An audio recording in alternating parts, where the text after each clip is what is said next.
Seigneur, je voudrais que tu prennes toute ta place en ce moment précis. Père, je ne sais rien, je ne savais rien. C'est toi qui m'as imposé, c'est toi qui m'as conduit dans cette nuit du 18 au 19 janvier. C'est toi qui m'as permis d'être là ce matin pour, en même temps que je témoigne, en même temps, tu me permets de partager. Père, on ne partage que ce que l'on a reçu. On ne partage que lorsqu'on possède. C'est toi qui m'as donné, qui m'as permis de posséder ce que je vais partager maintenant.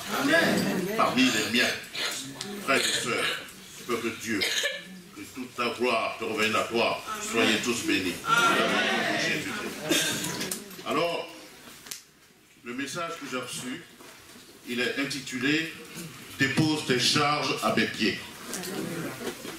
J'étais donc dans mon sommeil entre 1h30, 2h et j'ai reçu ce message-là. Christ me donne de cueillir, de couper des brindilles. Les brindilles, c'est des petits bois secs et de les distribuer au peuple. Et j'étais là, dans notre temple, ici même, et je parcourais les allées, je vous donnais les brindilles. Chacun, je demandais à chacun de prendre une enveloppe, d'enfermer sa brindille ou ses brindilles, chaque brindille représentant les difficultés, les charges que vous avez, et d'enfermer les brindilles dans l'enveloppe, de venir les déposer au pied de l'Éternel, ici même au pied du pasteur. Et qu'est-ce qu'il va en faire après? Il doit les brûler, les enflammer pour faire partir vos difficultés. Voilà ce que j'ai reçu. Et tellement j'étais troublé, toujours dans mon sommeil, Dieu me guide et il m'envoie dans les lamentations de Jérémie et il pose donc la problématique et m'envoie ensuite dans Galates. Et donc, c'est un message prophétique. Je n'ai jamais fait de partage parce qu'on ne partage que ce qu'on a. Donc ce matin, frères et sœurs, je vais commencer par lire les lamentations de Jérémie, chapitre 5, versets 15 à 22. Que dit la parole? La joie a disparu de nos cœurs, le deuil a remplacé nos danses. La couronne de notre tête est tombée. Malheur à nous, parce que nous avons péché. Verset 17. Si notre cœur est souffrant, si nos yeux sont obscurcis, c'est que la montagne de Sion est ravagée. Verset 19. Que les renards s'y promènent. 19. Toi, Éternel, tu règnes à jamais. Ton trône subsiste de génération en génération.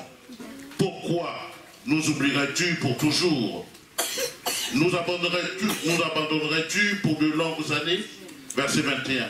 Fais-nous revenir vers toi, ô Éternel, et nous reviendrons.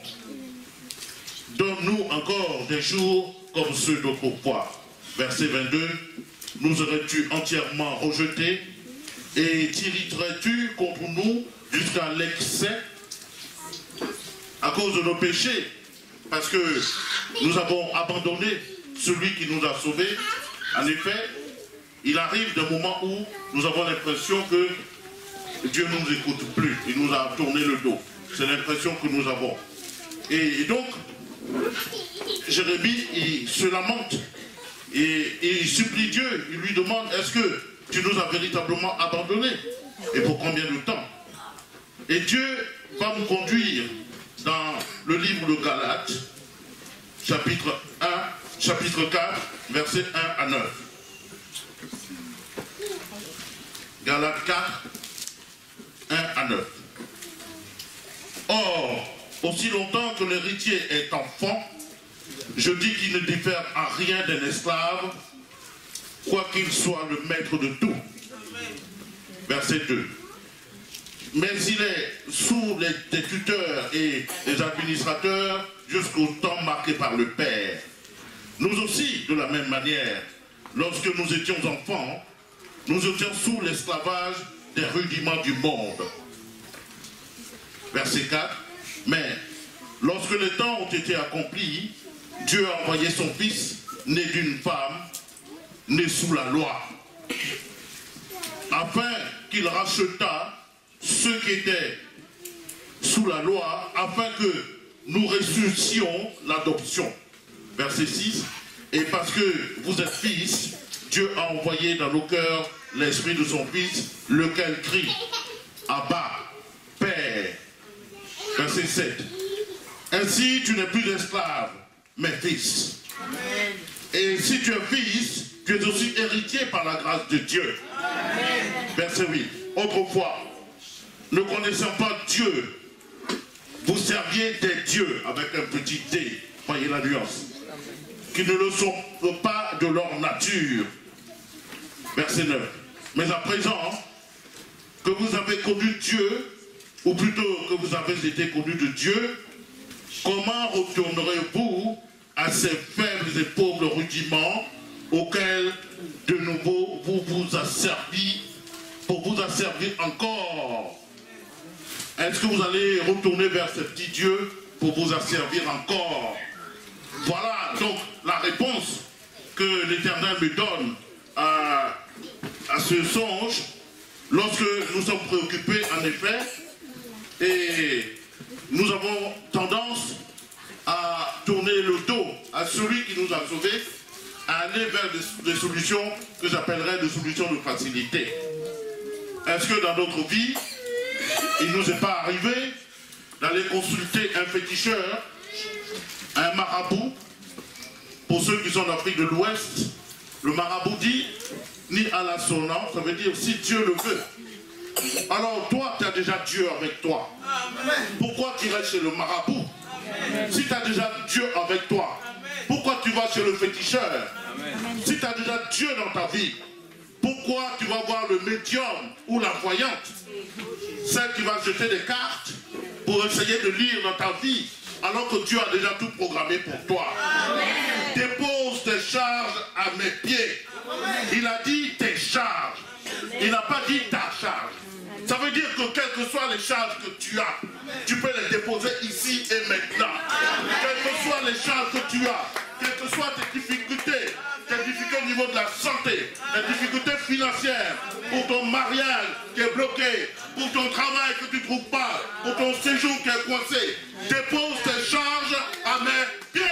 Il a dit à mes pieds. Il a dit à mes pieds. Cela veut dire aussi, lorsqu'il dit à mes pieds, il n'a pas dit dépose tes charges sur mes épaules. Pourtant, il a des épaules assez larges pour supporter nos charges. Pourquoi a-t-il dit à mes pieds? Il dit à mes pieds, il n'a même pas dit dépose tes charges dans mes mains. Il aurait pu le dire aussi. Mais il dit à mes pieds. Pourquoi? Parce que tes charges sont tellement minimes pour lui. Compte tenu de son immensité, de sa grandeur, de sa hauteur. Il dit dépose tes charges à mes pieds. Et aux pieds aussi. Aux pieds aussi. C'est là que nous écrasons. Parce que les charges sont minimes pour lui. Il va écraser tes charges. Il va écraser tes difficultés. Il va écraser tes problèmes. Dépose tes charges à tes pieds. Pourquoi tu vas chez le marabout? Pourquoi tu vas chez le féticheur? Ton pasteur est là. Pourquoi donc tu vas chercher des solutions inutiles qui ne vont jamais te guérir des problèmes?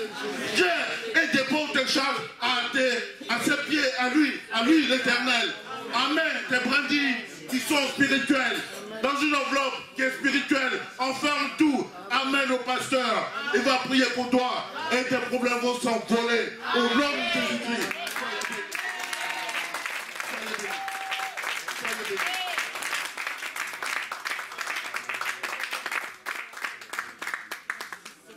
Alléluia. Sois renouvelé dans l'onction de révélation au nom de Jésus. La puissance de la révélation que te donne l'Esprit est manifeste et visible aux yeux de tous au nom de Jésus. Tu es béni et tu es bénédiction au nom précieux du Seigneur Jésus-Christ. Amen. Acclamons le Seigneur.